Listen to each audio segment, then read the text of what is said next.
Hello everyone and welcome to the Animezilia, and today we're going to be going into some story time in Dr. Stone episode 16 of the anime series, as we find out more about the past of the village and how it was created, along with Senku's past and his father. This story that we're being told by Ruri is entitled Ishigami Senku. So we find out that Senku's father is named Byakuya Ishigami, and he was part of the first generation that founded this village. That's right, him and along with his crew members that he has by the end of this episode are in fact the people that created this village and started it. Now, as we go into flashbacks, we see a brilliant showcase of just how much of an interest in science that young Senku has, and his passion for space. Yes, we know that he already had this, because we saw it in the previous episode, but this takes it to a whole new level. As well as the fact is, it shows kindness from Senku's character towards his father. After all, Byakuya, he failed his exam once during the space kind of exams to basically get into the Space Academy. Now, in failing this, Senku basically becomes a cheeky little rascal and creates a suit that sends electrons to the muscles directly in order to help his father learn how to swim. Now remember, Senku at this point is still in 5th grade. Now granted, the suit doesn't actually work as intended, but it probably caused Byakuya a lot more pain with the whole electricity and water combination.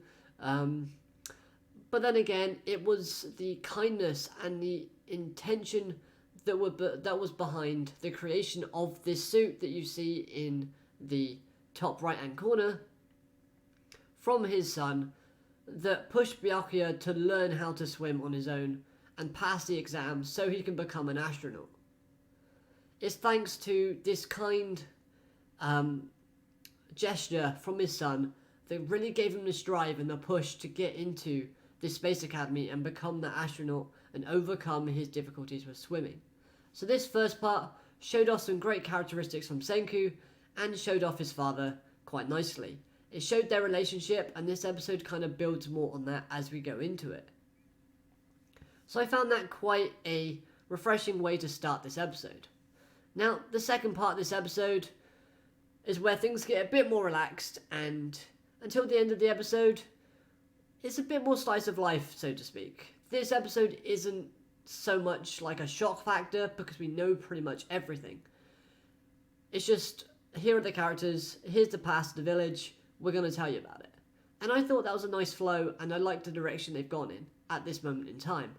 Because, as I said last week, it felt like last week's episode was like an ending to like a story arc, which in a sense it was because Ruri is cured. So this is a nice transitional phase to kind of teach us more and keep us interested in the show, while at the same time giving us information that would be suitable in the upcoming arcs.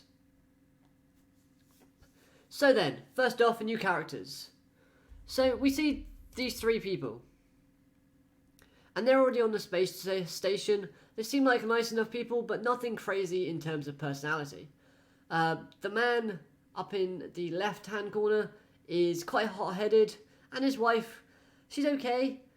She gets kind of annoyed with him at some point, and his wife is the lady on the right-hand side, just in case you were confused.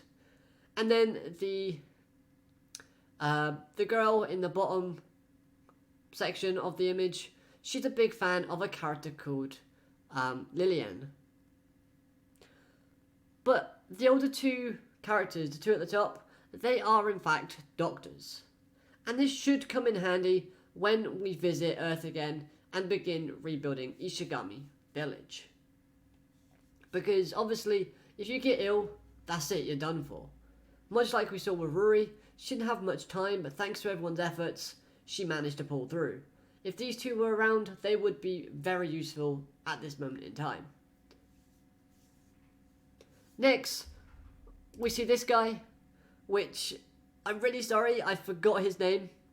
Again, there's nothing really special about his character, but to me he looks a little bit like Tsukasa.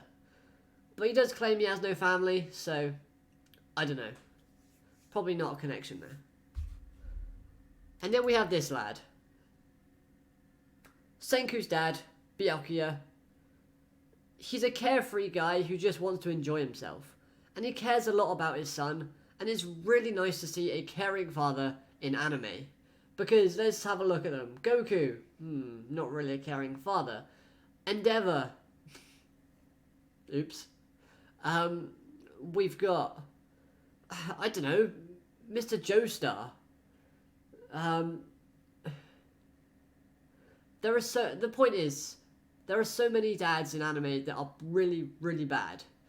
But this guy is a brilliant guy. And yes, he does have a carefree nature, but despite this, he can also be very serious. And he's the one who's like, let's go back to Earth, and let's not wait for help. In fact, let's help them.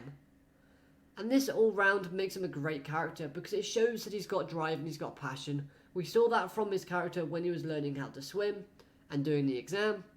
And it just carries on throughout this episode, making this guy so much more likeable as we go through into the next episode. So this episode did a great job in introducing us to this character. And lastly, we have Lillian Weinsberg, a diva with a great singing voice. Now, I've seen mixed comments about her singing, and honestly, I quite liked it. Now, I really like this character. Why? Well, apart from her charms, and her wild hair that loves to fly about wildly, she's actually has a brilliant personality. She's funny, jolly, somewhat carefree. She gets embarrassed when talking about herself as well, and listening to her own music, which shows a little bit of immaturity, but at the same time it's quite nice to see.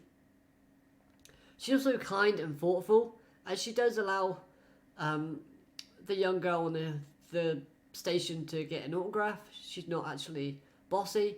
She has a good sense of humour because she starts playing on being all high and mighty at the start, which I thought was quite funny. Now, all of these things don't make her a great character.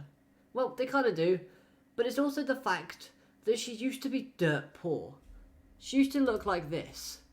She used to scrounge about, she looked through the garbage and found an old record player.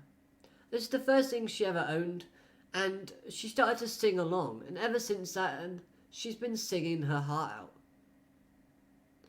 Now, this shows that she's had to show determination, strength, courage, and willpower to get as far as she's gotten within the world of Dr. Stone. If you see someone like this, you're not exactly going to think, well, she ain't going to go very far because of her appearance. But she manages to get this far. She's famous because of her diva sort of personality and the fact that she paid 50 million. 50 million. So singing on the streets with rags and bruises to 50 million in a spaceship singing for billions of people. Now that shows that her character has actually progressed a lot throughout this series, and we haven't even seen hardly anything from her yet. So this character to me is actually one of the best characters that we've seen from this show thus far. Just for those reasons in general. Now we end off the episode with the whole Earth turning into stone kind of thing. Yes, we already knew this. The animation was nice throughout all of this, but what I really did like was the reaction shots from all of the characters up in the spaceship / station that we get to see. These guys had such great reactions, and it was animated beautifully. I like the fact they all kind of like, well, half of them were like, well, let's wait for help. Something's got to happen. They knew how to check everything. They were trying to use resources they had, and then boom, Byakuya's like, nah, we got to help them. They're not coming to help us. And at the same time, they're all thinking about people that are dear to him. Byakuya's thinking about his son and how he can help out Senku in the future, because he believes that Senku is going to be the one to save mankind. And, well, little does he know, he's probably right. So, overall, I really did like this episode. as it did very well in introducing us to some new, interesting characters. Granted, some of the characters are less interesting than others, but Byakuya and Leanne is actually two good characters that I very much enjoy in this show at the moment. As well as the fact is, this episode does a great job in portraying the relationship between Senku and his father. As well as the fact is, it does hint at a small kind of relationship between Leanne and Byakuya, but maybe not get your hopes up too much about that just yet. So everyone in this episode that we see connecting and the relationship between seem to understand each other very well. The music was great throughout this episode, and I again personally liked Leanne's singing, and I know there were mixed reviews about that. People thought it would be differently, but the fact it was in English I thought was weird, but actually it worked quite nicely. The animation was beautiful throughout this episode, on point. There was no kind of, oh dear, that's the animation they're going with. I never saw that throughout this episode, and I quite like that. All in all, a fantastic episode and a great transitional one to kind of ease us into the next arc of Dr. Stone. So, if you've enjoyed this review and you've enjoyed the episode, let me know down in the comment section below. Smash that like button if you did, subscribe if you're new so you never miss a video from me, and until next time, I hope you'll have an amazing day, and I'll be catching you next time. Goodbye for now.